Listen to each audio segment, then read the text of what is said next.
అందరికీ నమస్కారం అండి. బాగున్నారు అందరూ? ఇప్పుడు ఉన్న సిచ్యువేషన్ ఎట్లా ఉందంటే, కోళ్ళ ఫారంలో కోళ్ళు తినమాకండి, వైరస్ ఉంది తినమాకండి అని చెప్తున్నారు కదండీ. అది మళ్ళీ మళ్ళీ చెప్పేది ఏంటంటే, కోళ్ళ ఫారంలో ఆహ్, మనకి వైరస్ వచ్చేది ఏమీ లేదండి.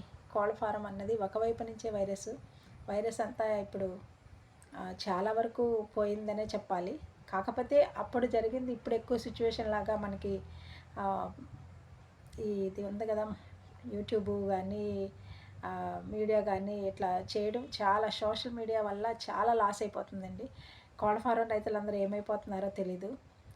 మాకు చెప్పా కదండి, కనుమ వెళ్ళిపోయిన తెల్లారి నుంచి మాకు స్టార్ట్ అయిపోయింది. 20,000 కోళ్ళు 3 రోజులు తుడిసిపోయినాయి. దాదాపు మాకు 30 లక్షల లాస్ వచ్చేసిందండి. ఖమ్మం జిల్లా పై అధికారులందరూ కూడా నిన్న మొన్న మాకు చెకింగ్కి వచ్చారండి. వాళ్ళంతా పరిశీలన చేశారు, షెడ్లు ఎట్లా ఉన్నాయి ఏంటి అన్నది. ఆల్రెడీ మాకు అయిపోయి మేము క్లీన్ చేసేసి మళ్ళీ వేరే దానికి కొన్ని రోజుల తర్వాత, అంటే నెల 15 రోజుల తర్వాత వేయడానికి షెడ్లు రెడీగా పెట్టుకున్నామండి. లాస్ అంతా చాలా వచ్చేసింది. ముందు ఆ బాధ కాకుండా ఇప్పుడు ఏమవుతుందంటే, తినొద్దు తినొద్దు తినొద్దు అనడం వల్ల ఏమవుతుందంటే, ఎట్లా ఫారం రైతులు తలకిందులు అయిపోతున్నారండి. ఒక రకంగా చెప్పాలంటే, కరోనా టైంలో ఫారెన్ రైతులు కోళ్ళ ఫారాలు చిన్న బాయిలర్ ముఖ్యంగా బాయిలరు లేయర్స్ రైతులందరూ తలకిందులైపోయారు. అప్పటిదే ఇప్పటికే తీర్చుకోలేకపోతున్నారు. మళ్ళీ ఈ సోషల్ మీడియా అప్పుడు చేసింది ఈ సోషల్ మీడియానే, తినకూడదని మళ్ళీ ఒక సీఎం గారు చెప్తే మొదలుపెట్టారు తినడం. ఇప్పుడు చెప్తున్నామండి, సోషల్ మీడియాకి దయచేసి మీరు ఏది నిజమో తెలుసుకొని మాట్లాడండి. ఎందుకంటే మీరు చెప్పే ప్రతి విషయం వల్ల మళ్ళీ ఎంతమంది రైతులు లాస్ అయిపోతున్నారో అన్నది ఒక్కసారి గమనించండి. ఇప్పుడు వేరే చాట నుంచి వచ్చి మేము లాక్ చేసేసాము సరిహద్దుల్లో, ఏపీ నుంచి ఇటు రావట్లేదు అది ఇదని చెప్తున్నారు. కోళ్ళు రానివ్వట్లేదు సరే, మరి మళ్ళీ వైరస్ లేని చాట్ల ఫారాల్లో పెంచుకోవడానికి కోడి పిల్లలు వెళ్తూ ఉంటాయి. ఆ కోడి పిల్లల్ని వ్యాన్లు కూడా ఆపేసేసినప్పుడు ఏమవుతుంది, వాటిలో పుట్టిన తర్వాత అవి వెళ్తూ ఉంటాయి. ఇన్ని గంటలు ఆపేసినప్పుడు వాటికి నీరు ఉండదు, ఏమి ఉండదు. ఆ పిల్లలు ఉండేది 40 గ్రాముల పిల్లలు.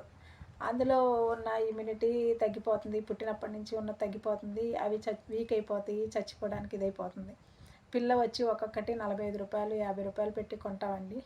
అక్కడి నుంచి ముందే వాళ్ళకి మనం అమౌంట్ వేసేస్తాము, వేసిన తర్వాతే వాళ్ళు పంపిస్తారు మనకి.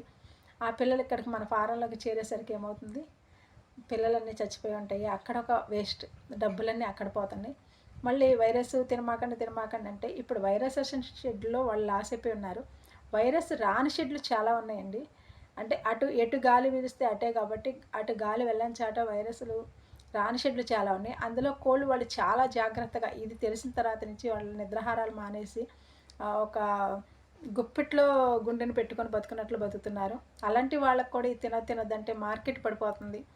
వాళ్ళు ఎంత నష్టాలు అనుభవించాలో, ఎలా బతకాలో వాళ్ళది కూడా మార్కెట్ పడిపోయిన తర్వాత వాళ్ళు కోళ్ళు బయటకు తీయాలన్నా తీయలేరండి. ముందు ట్రేడర్స్ రారు, తీసుకెళ్ళరు, షాపుల్లోకి రావు. సోషల్ మీడియా చెప్పే ఒక్క మాట వల్ల ఎంతమంది రైతులు ఇన్ని రకాలుగా లాస్ అయిపోతున్నారు. అసలు అక్కడ జరిగేది ఏమీ లేదు, మాంసం తినచ్చు, కోడిగుడ్లు తినచ్చు. కానీ ఈ సోషల్ మీడియా వల్ల ఎంత ఎంత ప్రబలిపోతుంది, తలకిందులైపోతుంది. కనీసం రైతులను బ్రతకనివ్వరా, కోళ్ళ రైతులను బ్రతకన రేటు లేక కొంతకాలం లాస్ అయిపోతారు బాయిలర్ రైతులు, ఈ కోళ్ళ రైతులు ఎవరైనా. రోగాలని చెప్పి ఒక రకంగా లాస్ అయిపోతారు. మళ్ళీ తినొద్దు అన్న ప్రచారంతో తలకిందులైపోతున్నారు. అందుకే అండి, సోషల్ మీడియా వాళ్ళకి చెప్పేది ఏంటంటే, అన్నీ తెలిస్తేనే మాట్లాడండి, తెలియకపోతే మాత్రం ఒక్క మాట కూడా బయటకు మాట్లాడద్దండి. వ్యూస్ కోసమైనా లేకపోతే లైకుల కోసమైనా దయచేసి మీరు ఇలాంటి ప్రయత్నం చేయొద్దండి. తెలిస్తేనే మాట్లాడండి. మీరు ఏదైనా సహాయం చేయాలనుకుంటే రైతుకి ఎలా చేయాలి, ఈ లాస్ని ఎలా పోడ్చాలి, ఈ రోగం రాకుండా ఎలా చేయాలి, మనకి డాక్టర్లు వచ్చి ఎలా చూడాలి, షెడ్లో ఏం చేయాలి, ఇది సలహాలు ఇవ్వండి. అంతవరకు సలహాలు ఇవ్వండి. అంతవరకే మేము కోరుకునేది కూడా. Thank you.